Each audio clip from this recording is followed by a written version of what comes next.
The wire that you see, the big heavy wire, is the main wire coming down from the trolley pole and going down to the circuit breaker whose handle you can just see. That's what turns the power on and off to the motors underneath. There's another little wire coming down, and that all you see remaining here is just the ends of it. They had changed this. When the car was built, it had one trolley pole on it, and when we toward the end, when it was the last year or two of its life, they put a second one on. Apparently they changed things in Sanford, so they needed a second pole to be able to get in and out.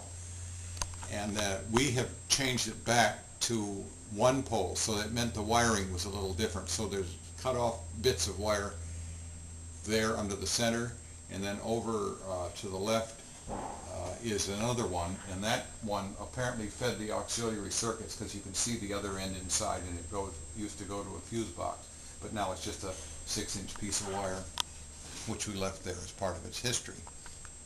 Another interesting bit of the history is over the window you see the sort of a quarter rounded edge of the top of the window frame and grooves in it.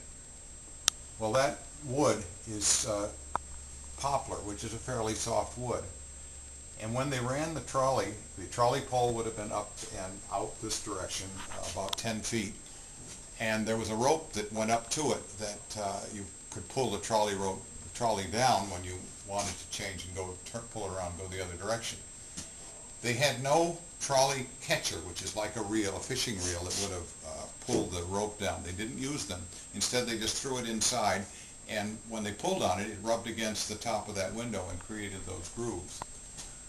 So that's another confirmation that we found there were trolley catchers on it, but I think Seashore had put those on because it never had them.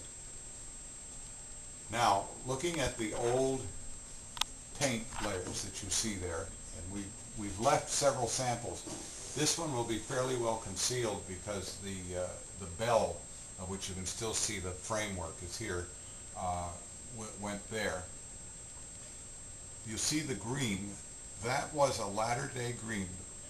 That was put on by the Atlantic Shore or the York Utilities Company between 1948 and 49, somewhere in there. It's just a thin layer, and it's the only green that was on it, and in this area. Seashore then painted the whole trolley with green, with certain exceptions I'll mention in a minute. A lot of people thought this locomotive was green all its days, but it wasn't. It was green only just a little bit of its life, probably 2-3 years of it, and that's all.